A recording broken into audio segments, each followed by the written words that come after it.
પાટણમાં જે પ્રકારની પ્રવૃત્તિઓ જે પ્રકારની સામાજિક પ્રવૃત્તિઓ ઉદ્ભવી રહી છે તો પોલીસ દ્વારા કડકમાં કડક હાથે કાર્યવાહી તો કરવામાં આવે છે।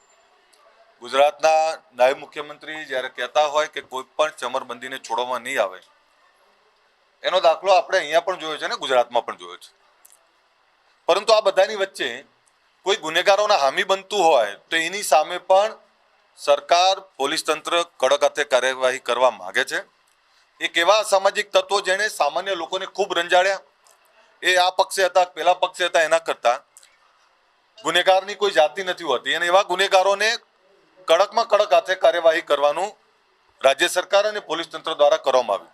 પરંતુ એમાં પણ કેટલાક ભ્રષ્ટ અધિકારી કર્મચારીઓ દ્વારા ક્યાંક બીજી રીતે ગુનેગારોને છાવરવા માટે મદદરૂપ થવા માટેનો પ્રયત્ન કર્યો હોય એ ધ્યાનમાં આવતા એવા સામે પણ કાર્યવાહી કરવી એવી અમારી માંગણી હતી અને માંગણી એ પાટણના હિતમાં ગ્રાહ્ય રાખવામાં આવે છે। અમે હજુ સ્પષ્ટપણે એવું માનીએ છીએ અને પાટણના એસપી સાહેબ અને વહીવટીતંત્ર પોલીસ તંત્રને અપીલ કરીએ છીએ કે કોઈ પણ સમાજનો કોઈ પણ વ્યક્તિ અસામાજિક ગુંડો સામાન્ય લોકોને ડરાવવાનો ખંડણી કરવાનો પ્રયત્ન કરતો હોય, સામાન્ય લોકોને હેરાન કરવાનો પ્રયત્ન કરતો હોય તો એવા તમામ લોકો સામે કાર્યવાહી કરો।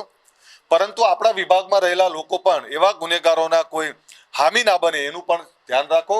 23 તારીખે એક સંમેલન જે અમે રાખેલું એ ન્યાય માટેનું સંમેલન હતું, પરંતુ એમાં હું ફરીથી આપને કહું કે કોઈની સામેનું સંમેલન નહોતું। આ ગુનેગારને સજા 100% થવી જોઈએ, પણ એમાં કોઈ નિર્દોષ દંડાતો હતો, એ નિર્દોષ માટેની વાત છે અને એવા નિર્દોષો માટે રાજ્ય સરકારે સંવેદના બતાવી છે। રાજ્ય સરકારમાં પોલીસ તંત્રમાં ગુનેગારો માટે કોઈ જ સંવેદના નથી, પરંતુ સાચા અને સજ્જન લોકો માટે સંવેદના છે અને એમના માટે એક સંમેલન બોલાવ્યું પર રાજ્ય સરકારે માન્ય પોલીસ વડાએ જેના હામી બનીને ફરતા હતા એવા લોકો સામે કાર્યવાહી કરી છે। આભાર માનીએ છીએ।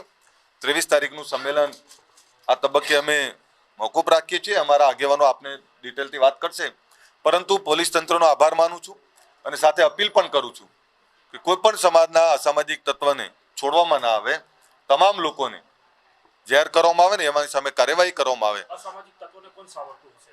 એ જે કોઈ છે, એ કોઈ પણ હોય, એ ચાહે રાજકીય નેતા હોય, કોઈ અધિકારી કર્મચારી હોય, તે બધાની સામે કાર્યવાહી થવી જોઈએ અને એના પરિપાક રૂપે પોલીસ વડાએ એક સખત કાર્યવાહી કરી છે। ગુનેગારોમાં પણ ભયનો માહોલ છે અને ગુનેગારોના હામી બનતા હોય એવા કોઈ પણ એમની વચ્ચે પણ ભયનો માહોલ છે, પરંતુ હું તમામ અધિકારીનો આભાર માનું છું કે જેમણે આજે કડકમાં કડક હાથે કાર્યવાહી કરી છે। એ હમણાં ડિટેલમાં એમને તમે પૂછી લેજો। અમારા આગેવાન જેમણે સંમેલનની જાહેરાત કરી હતી એવા વિનયસિંહ, અમારા ભાઈ નવગણજી, મંગાજી, અમારા અભુસિંહ, અમારા જીબાજી, તમામ આગેવાનો અહીંયા હાજર છે, વિક્રમસિંહ, બધા જ આગેવાનો હાજર છે। એ તમને ડિટેલમાં વાત કરશે।